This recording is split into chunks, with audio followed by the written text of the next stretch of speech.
ఒక డేగిషా నిండా పాలు తెచ్చి ఇక్కడ కాచే ఏర్పాటు చేయండి అన్నారు. వెంటనే ఓ పెద్ద డేగిషాలో పాలు తెచ్చి రాజ్యసభ మందిరంలో మధ్యలో పెట్టి పొయ్యి పెట్టి కాచడం మొదలుపెట్టారు. మొదలు పెడుతుంటే ఈ కుర్రాడు ఓ పెద్ద గరిటె తెడ్డు లాంటివి తీసుకుని ఆ పాలల్లో ఎలా తిప్పుతున్నాడు.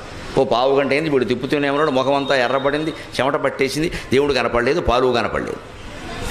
ఏమిటయ్యా తిప్పుతున్నావు, కావాలంటే కుర్రాడికి పాలు కావాలంటే ఇస్తాం, ఊరికే తిప్పకో అన్నట్టు. లేదండి, వెన్న ఎక్కడి నుంచి వస్తుంది రాజుగారు అన్నట్ట. పాలల్లోంచే వస్తుంది కదయ్యా అన్నట్ట. పాలల్లోంచి వచ్చే వెన్న పాలల్లో ఉండాలా వద్దా? ఆ మనిషి ఇంట్లోంచి వచ్చేటు ఉంటే అంతకుముందు ఇంట్లో ఉన్నాడుగా, అందుకని పాలల్లోంచి వచ్చే వెన్న పాలల్లో ఉండాలా వద్దా? అందుకే నేను ఇలా తిప్పుతున్నానండి, నాకు ఎక్కడ వెన్న కనపడడం లేదు అన్నట్టు. అలా ఎలా కనపడుతుంది వెర్రివాడ? పాలు కాచాలి, తోడు పెట్టాలి, రాత్రంతా ఉండాలి, పొద్దున్నే చిలకాలి, ఆ మాత్రం తెలియదా అన్నట్ట. పాలల్లో ఉన్న వెన్న పాలల్లోంచి బయటికి రావడానికి అంత సమయం పట్టినప్పుడు, అంత మధించడం జరిగినప్పుడు, అంతటా ఉన్న దేవుణ్ణి వెలికి తీయాలంటే ఎంత